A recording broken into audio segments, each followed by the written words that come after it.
दोस्तों, आज हम आप लोग के लिए लेके आए हैं भारतीय वन प्रकार और उसके विषय क्षेत्र।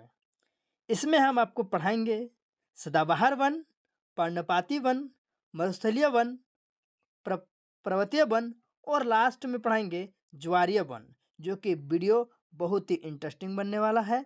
लास्ट तक जुड़े रहिएगा। हाँ, वीडियो थोड़ा लंबा होगा।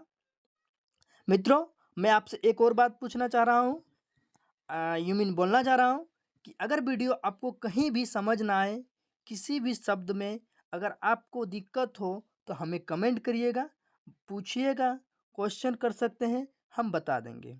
और एक विशेष बात, अगर आपको नोट चाहिए BA first year, second year, semester 1, 2, 3, 4, अन्य कोई सेमेस्टर के लिए अगर आपको नोट चाहिए तो हमें कमेंट कीजिएगा, आपको पूरी सहायता दी जाएगी। चलिए वीडियो आगे बढ़ाते हैं। तो क्वेश्चन है भारतीय वन प्रकार और उसके विषय क्षेत्र। चलिए इसको हम लोग बारीकी से देखते हैं और आसान भाषा में समझते हैं। आशा करता हूँ कि आपको ये क्लास बहुत ही बढ़िया लगेगा।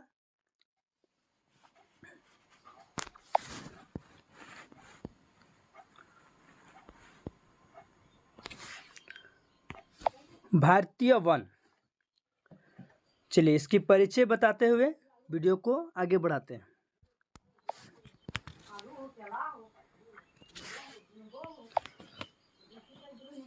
तो स्टूडेंट्स, परिचय में हम लोग पढ़ेंगे भारत में वनों और वृक्षों से आच्छादित क्षेत्रफल देश के भौगोलिक क्षेत्रफल का 24.62% है, यानी 24.62% है।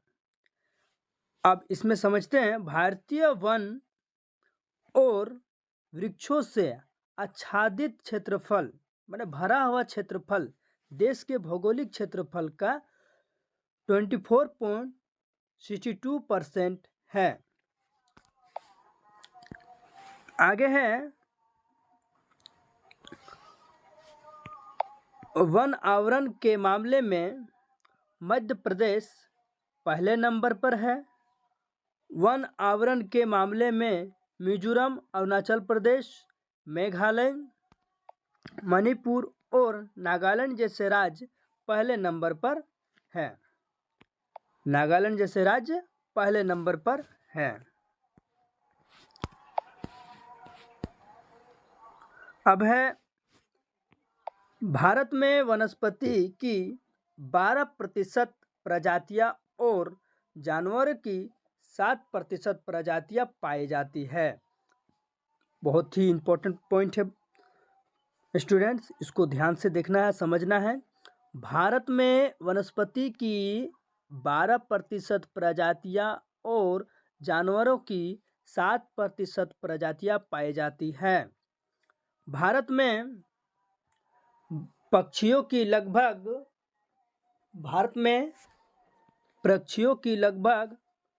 12.5% प्रजातियां पाई जाती हैं। कितनी पाई जाती है? भारत में पक्षियों की लगभग 12.5% प्रजातियां पाई जाती है। यह प्रवास करती है एक जगह से दूसरे जगह आती जाती है, उसी को प्रवास कहते हैं। आगे बढ़ते हैं।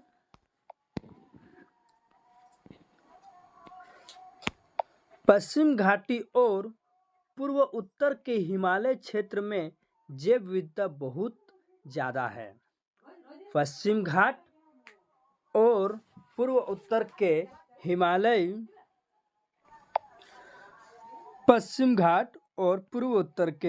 क्षेत्र में जैव विविधता बहुत ज़्यादा है। पूर्व उत्तर मतलब भारत के पूर्वी उत्तरी हिमालय में जैव विविधता क्या है? बहुत ज़्यादा है। आगे बढ़ते हैं और हम लोग देखेंगे वन किसे कहते हैं। क्या देखना है? वन किसे कहते हैं? हम देखते हैं कि वन किसे कहते हैं। तो चलिए बिना देरी हुए किए और आगे बढ़ते हैं। यहाँ पर उत्तर दिया गया है वन का उत्तर।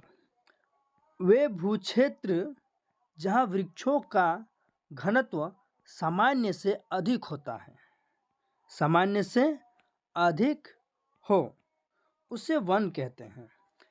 इसका अर्थ है वैसा एक भूस्थल, ऐसा भूक्षेत्र कहने का मतलब है एक वैसा स्थान जहाँ पेड़ों का संख्या या घनत्व अन्य जगहों से ज़्यादा हो, यानी सामान्य से अधिक हो, उसे क्या कहेंगे? वन कहेंगे, उसे वन कहते हैं।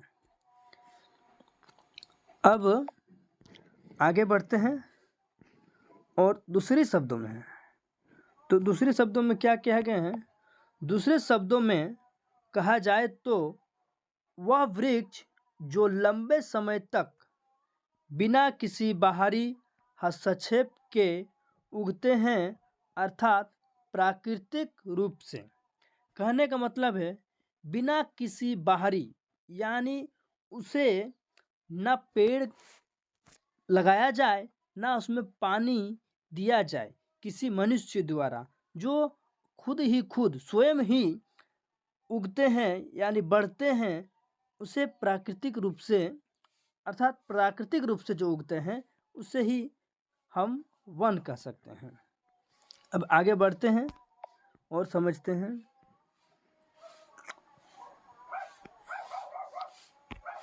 वन हरियाली देते हैं और तापमान को कम रखते हैं।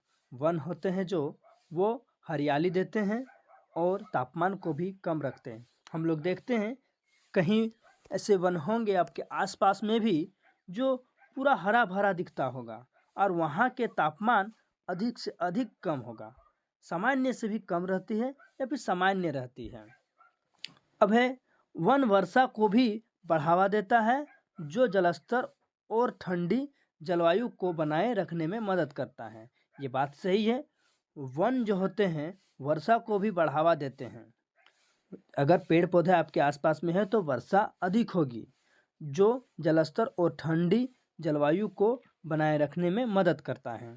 वीडियो लंबा होगा दोस्त, तो वीडियो में बने रहिएगा। आगे बढ़ते हैं और अगला टॉपिक है हमारा वनों के प्रकार। अगला टॉपिक हमारा है वनों के प्रकार। इसमें देखते हैं मुख्य रूप से वन 5 प्रकार के होते हैं, तो इसको हम लोग देखते हैं और आगे बढ़ते हैं। भारत में मुख्य रूप से 5 प्रकार के वन पाए जाते हैं। भारत में मुख्य रूप से कितने प्रकार के वन पाए जाते हैं? 5 प्रकार के वन पाए जाते हैं। नंबर 1 पर हमारा है सदाबहार वन। नंबर 1 पर कौन से वन है? सदाबहार वन। सदाबहार वन उन क्षेत्रों में पाए जाते हैं जहां वार्षिक वर्षा 200 सेंटीमीटर से अधिक होती है। जहां वार्षिक वर्षा 200 सेंटीमीटर से अधिक होती है, वहां कौन से वन पाए जाएंगे? सदाबहार वन पाए जाएंगे। ठीक है।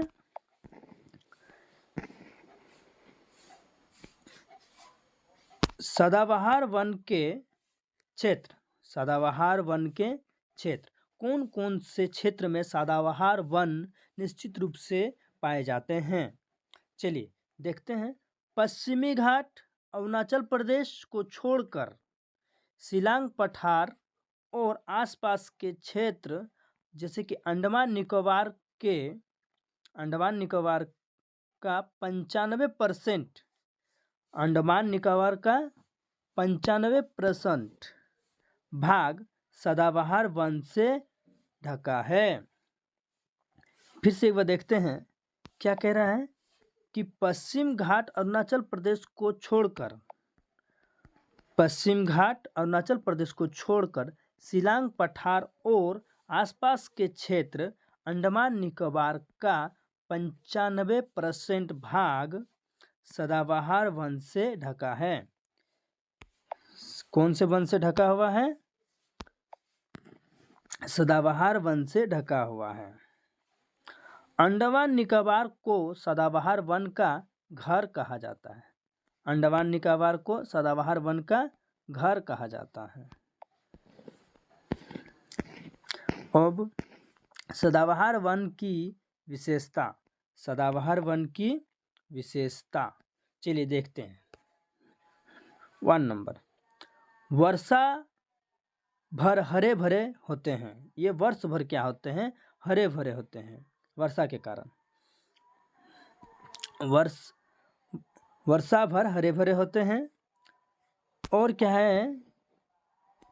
लंबे वृक्ष होते हैं, इनके लंबे वृक्ष होते हैं। इन वनों में 60 मीटर ऊंची वृक्ष पाई जाती है। कितनी मीटर? 60 मीटर ऊंची वृक्ष पाई जाती है सदाबहार वनों में। इन वनों की लकड़ियां कठोर होती हैं, जिससे इसकी कटाई कुछ समय तक संभव नहीं थी। अब आधुनिक मशीनों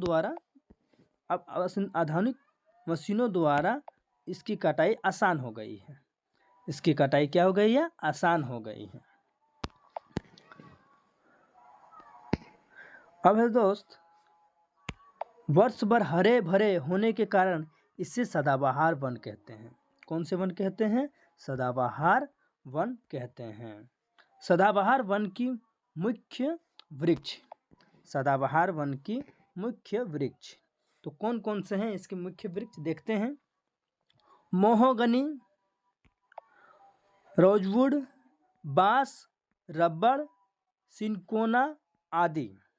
मोहगनी, रोजवुड, बांस, रबड़, सिनकोना आदि।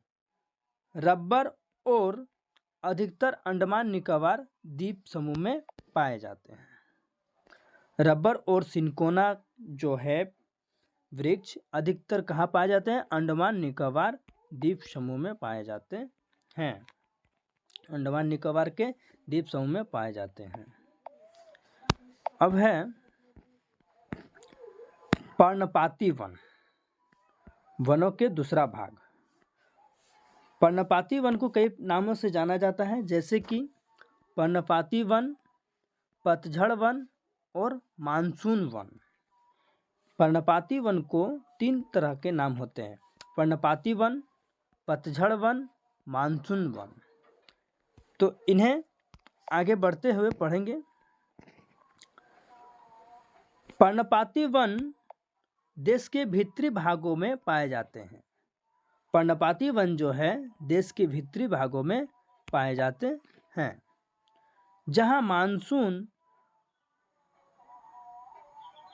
द्वारा मौसमी वर्षा होती है। जैसे मानसून द्वारा मौसमी वर्षा होती है।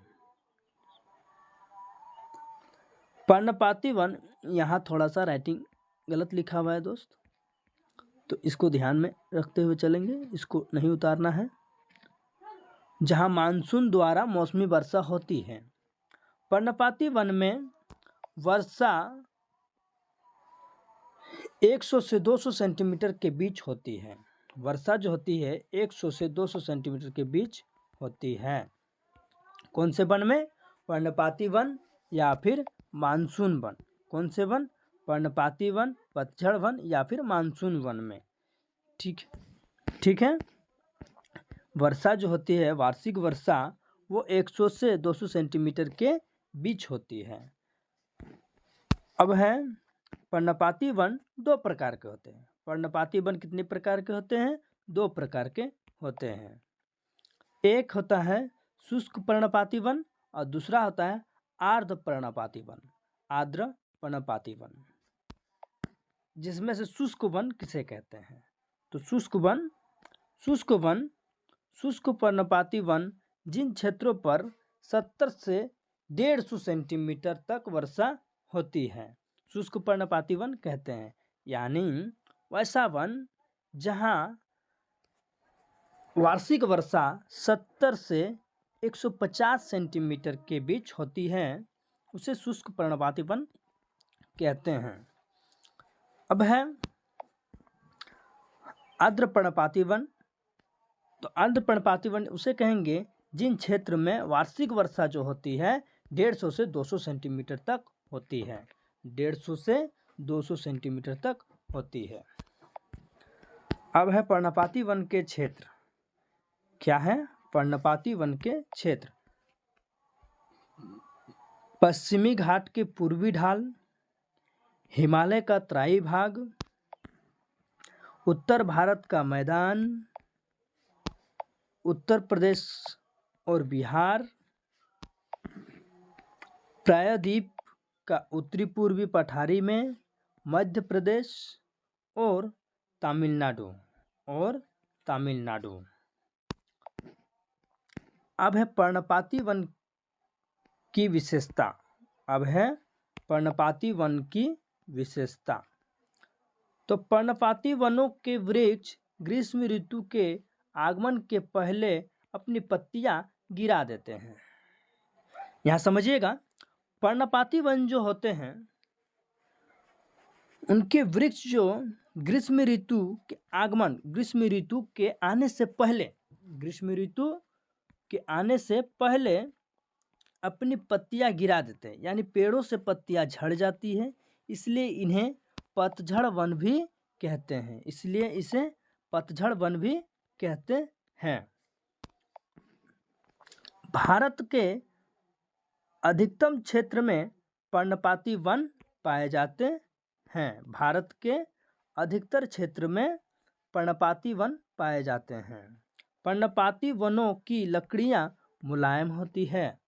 पर्णपाती वनों की लकड़ियां मुलायम होती हैं।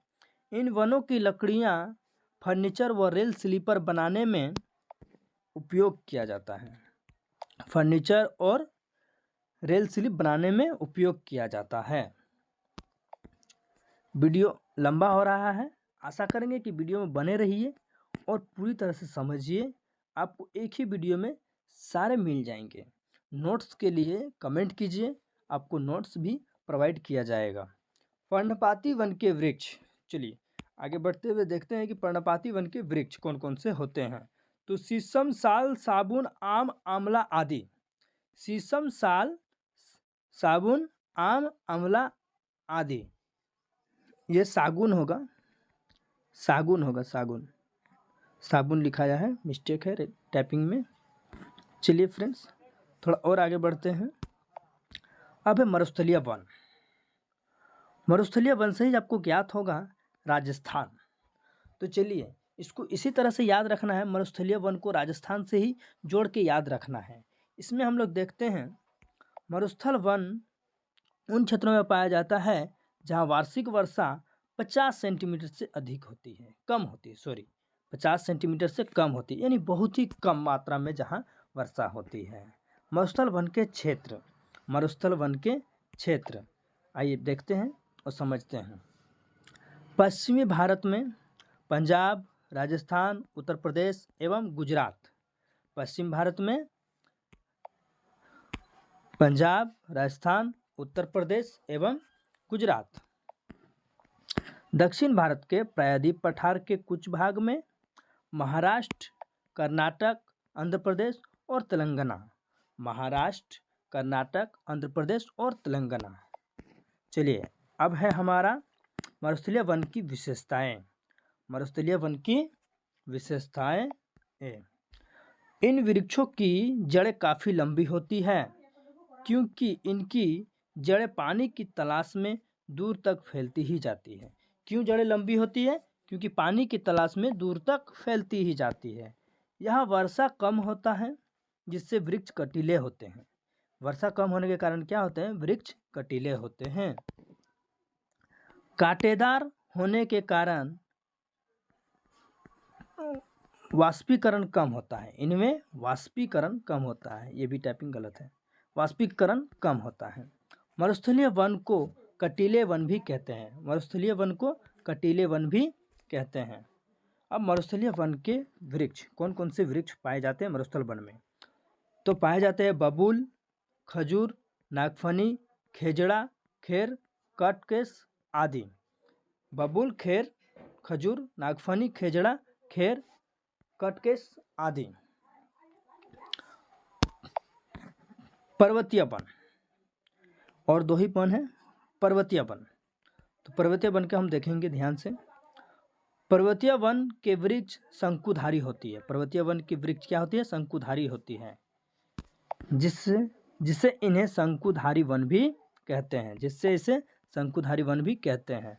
भारत में पर्वतीय वन हिमालय पर्वत पर पाए जाते हैं, जिससे इन्हें हिमालयी वन भी कहते हैं। अब है हमारा पर्वतीय वन की क्षेत्र। कौन कौन से क्षेत्र में पर्वतीय वन पाए जाते हैं? जम्मू कश्मीर में, सिक्किम में तथा अरुणाचल प्रदेश। अब इसकी विशेषता, पर्वतीय वन की विशेषता। हिमालय पर्वत की ऊंचाई पर अलग अलग जलवायु वाले वन पाए जाते हैं। जैसे जैसे हिमालय पर्वत आप ऊंचे बढ़ते जाएंगे, ऊंचाई पर चढ़ते जाएंगे, अलग अलग के आपको वन पाए जाएंगे, यानी वृक्ष पाए जाएंगे। तो उसके हिसाब से हिमालय पर्वत पर 1500 मीटर की ऊंचाई पर सदाबहार वन एवं पतझड़ वन पाए जाते हैं। कौन कौन से वन पाए जाएंगे? सदाबहार और पतझड़ वन पाए जाएंगे। 1500 से 2500 मीटर पर चौड़ी पट्टी वाले वन पाए जाएंगे। कौन से वन पाए जाएंगे? चौड़ी पट्टी वाले। 2500 से 45 मीटर पर कोनधारी वन पाए जाएंगे। कौन से वन पाए जाएंगे? कोनधारी वन। अब है नेक्स्ट ज्वारिया वन या मैंग्रोव वन। ज्वारिया या मैंग्रोव वन। इसमें है भारत के तटीय क्षेत्रों में नदियों के डेल्टाई क्षेत्र में ज्वारिया वन पाए जाते हैं। कौन से वन पाए जाते हैं? डेल्टाई क्षेत्र में ज्वारिया वन पाए जाते हैं। डेल्टाई क्षेत्र में पाए जाते हैं। कौन से क्षेत्र में पाए जाते हैं? डेल्टाई क्षेत्र में कौन से वन पाए जाते हैं? ज्वारिया वन पाए जाते हैं, जिन्हें डेल्टा वन भी कहते हैं। कौन से वन कहते हैं? डेल्टा वन भी कहते हैं। डेल्टा वन भी कहते हैं। अब है ज्वारिया वन की विशेषता। ज्वारिया वन की विशेषता, यह झाड़ूनुमा होती है, इनकी जड़ें आपस में फंसी होती हैं। ज्वारिया वन समुद्र के खारे जल में डूबी होती हैं। यह समुद्र के खारे जल में उगते हैं। ज्वारिया वन खारे जल के प्रति अति सहनशील होती है। ज्वारिया वन में मैंग्रोव वृक्ष अधिक मात्रा में पाया जाता है। कौन से वृक्ष? मैंग्रोव वृक्ष अधिक मात्रा में पाया जाता है, जिससे इन्हें मैंग्रोव वन भी कहते हैं। मैंग्रोव वन, कौन से वन? मैंग्रोव वन के भी कहते हैं। अब है ज्वारिया वन की क्षेत्र। तो ये कुछ क्षेत्र में पाए जाते हैं, जैसे कि गंगा ब्रह्मपुत्र डेल्टा में सुंदर नामक वृक्ष पाई जाती है।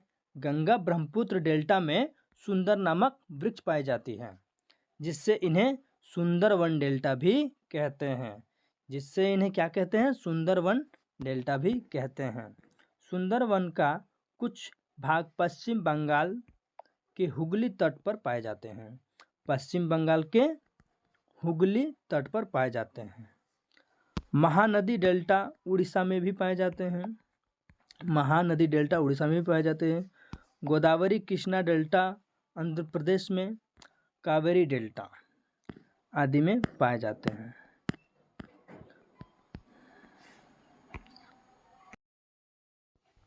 हाँ तो दोस्तों, अगर वीडियो आपको अच्छी लगे तो लाइक, कमेंट, सब्सक्राइब कीजिएगा और ऐसी वीडियो देखने के लिए हमारे चैनल को बेल आइकन भी प्रेस कीजिएगा, ताकि आपको हमारा वीडियो छोड़ते ही नोटिफिकेशन अलर्ट हो जाएगा, यानी आपको पता चल जाएगा। तो वीडियो आपको अच्छी लगे तो लाइक कीजिएगा। Thank you.